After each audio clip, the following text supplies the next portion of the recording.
I'm not supposed to take any questions, but go ahead.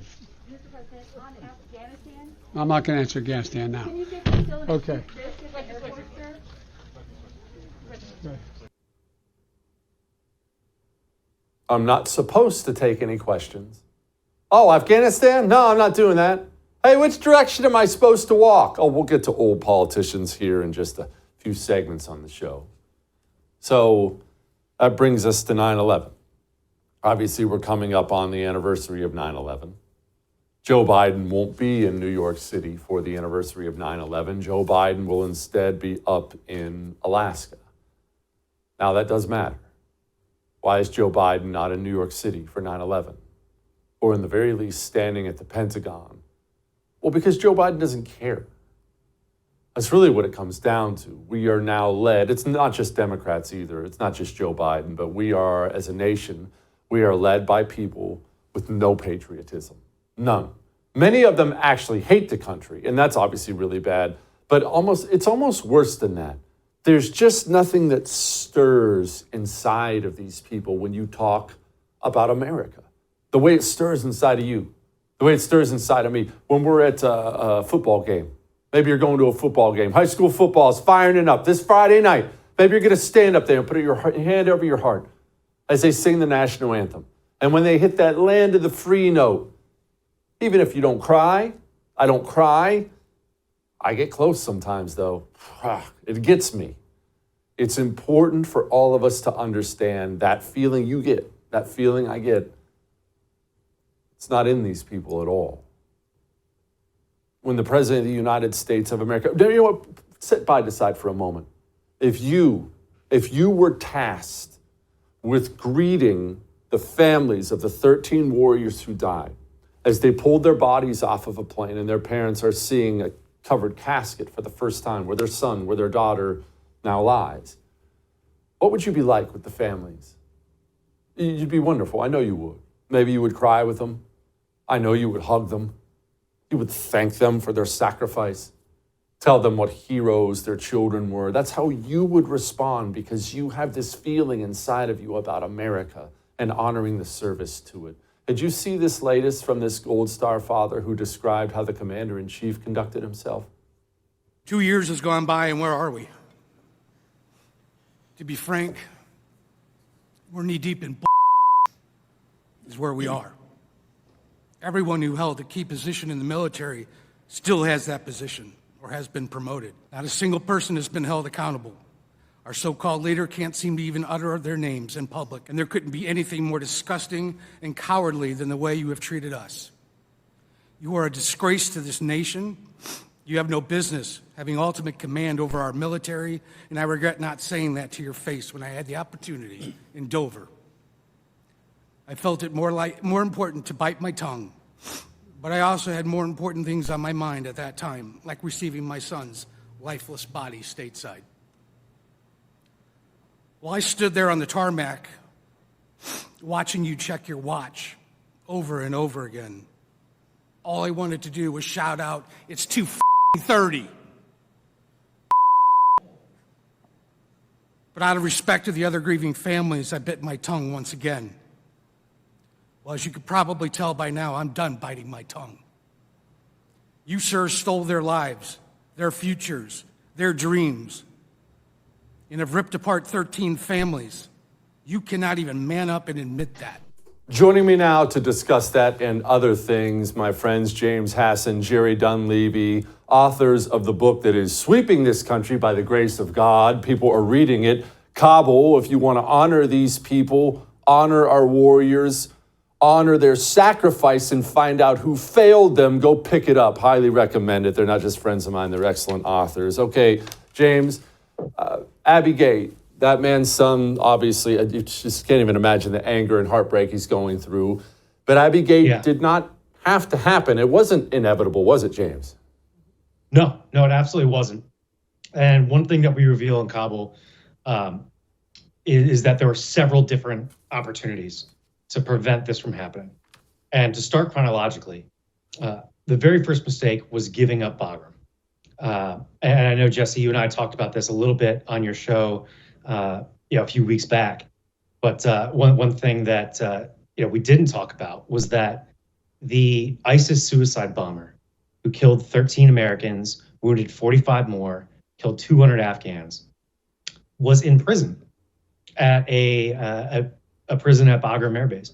And he had been arrested by the CIA in 2017, and he was released by the Taliban on August 15th. So that's step one. Step two is that we, and by we, I mean the military and the intelligence community, we're tracking an ISIS-K cell.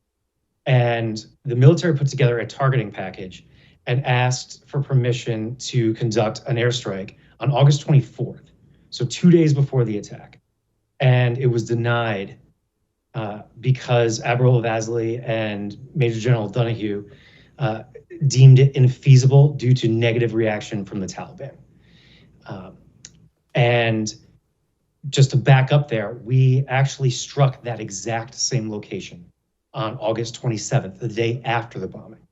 And they did that to prevent a follow-on attack. And the ISIS operator that they killed there was the guy in charge of distributing suicide vests, planning suicide attacks, all of that. So you have to ask yourself, if we had simply conducted the attack on the 24th, instead of being worried about whatever the Taliban thought, then there's a good chance we might have been able to prevent it. But the last thing is that the day before the attack, the military intelligence officials tracked ISIS-K to a hotel. It was 2 to 3 kilometers west of the airfield. And by the way, Jesse, this is all in the Pentagon's own documents. These are all sworn statements. They're transcribed interviews. They're in the Pentagon's own reports. Jerry and I were just the first people to dig through thousands of pages and find them. But the day before the attack, they were staged at a hotel 2 to 3 kilometers west of the airfield. And because we were relying on the Taliban, Major General Donahue asked the Taliban to raid that location. And of course, the Taliban didn't. The rest is history. And, Jerry, for people who aren't as aware as you two are about the military, like what James just said there can be such a culture shock, such a shock for them when they hear Admiral this, General that, wouldn't give permission, wouldn't say yes. Can you please explain to the American who's sitting there stunned exactly what goes on in the higher levels of America's military leadership? It's not the people on the ground. What goes on with these freaking people? Yeah, I mean, it is stunning, right? And, I was in the room yesterday when those Gold Star families were testifying, and their stories, I mean, they're heartbreaking. And part of why they're so heartbreaking is that they're so true. And as James just explained, this Abbey Gate attack, it was not inevitable, as the Biden administration is trying to say. And, one other thing was that Marine Sergeant Tyler Vargas Andrews was a Marine sniper at H-Kaya during the evacuation. He said that in the lead up to the attack, he was receiving not just detailed intelligence about the attack incoming, likely that day, almost down to the hour that the attack happened, but he also received descriptions of the likely suicide bomber. And he and his sniper team believed that they had identified the likely suicide bomber, had him in their sights, asked their commanding officer, Lieutenant Colonel Brad Whitted, for permission to take the shot. And according to Tyler, this commanding officer told Tyler that he, as the commanding officer, didn't have permission to give Tyler permission to take the shot, and he didn't know who did. And I think a lot of this goes back to the U.S. military leadership having to rely on the Taliban, because the decisions that Biden had made essentially meant that with giving up Bagram and then with the Taliban taking over the whole country, our presence was stuck in just this tiny airport. That's all that we controlled. And so all of these requests from U.S. service members on the ground and from U.S. military officers or intelligence officers who may have wanted to raid ISIS-K locations or take strikes against ISIS-K locations, the U.S. military leadership was having to take into account how the Taliban would respond, because we were essentially because of the position that Biden had put us in, we were essentially at the mercy of the Taliban if we wanted to continue to try to get Americans and Afghan allies out. So this was an insane way to do an evacuation, and it was ultimately a dangerous and a deadly one. For too long, we've been led to believe that communism is a thing of the past. But the truth is, communism is alive. It's here, and it's infiltrating every aspect of American life. Introducing the Anti-Communist Manifesto by Jesse Kelly, the practical guide for patriots ready to defend our nation from its most dangerous enemy. Discover the shocking extent of communist infiltration in our education system, their alliance with American corporations, and the twisted truth behind environmentalism. This eye-opening book exposes the true face of communism and empowers you to fight back. Join the fight for freedom. Pre-order your copy of the Anti-Communist Manifesto today by going to jessekellybook.com.